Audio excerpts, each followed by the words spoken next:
As Floridians brace for hurricane season, they're also bracing for what's sure to be a busy mosquito season as well.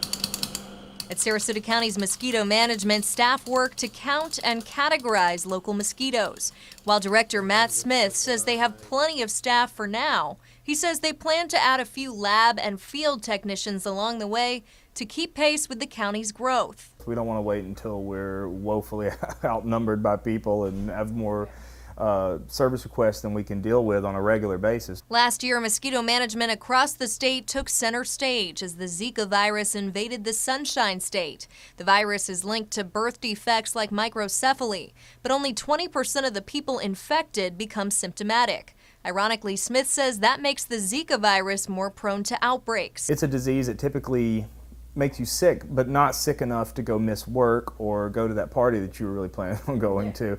And so then you're out there, but you're viremic, you have the virus circulating in your bloodstream and mosquitoes are feeding on you. Last year, the disease caught the state largely on its heels, working quickly to stop the virus from spreading in urban areas like Miami's Wynwood neighborhood. It was a brand new issue that we dealt with. Most of us had never heard of Zika at the beginning of the year. Now, a year later, Governor Scott says the state has learned a lot, allocating $61 million from emergency funding for prevention and preparedness, as well as $25 million for university and research institutions.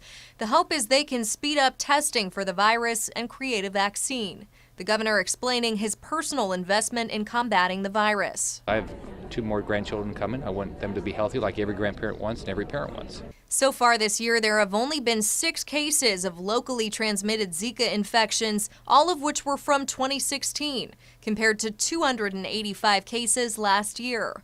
But the governor cautions Floridians to remain vigilant. Officials say mosquitoes are becoming resistant to certain pesticides, forcing them to rotate chemicals. And Scott says we could always see another outbreak. We've got to keep fighting this.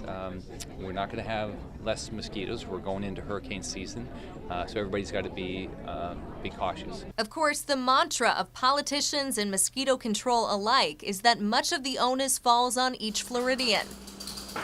And while mosquito management is working hard, Smith encourages people to empty even the smallest containers that hold water and notify mosquito management of any serious problems. If people were doing that on a regular basis, we wouldn't have the species that transmit the disease, so then you wouldn't really have a risk of ever getting the disease. In Sarasota, Kate Flexter, ABC 7, your Suncoast News.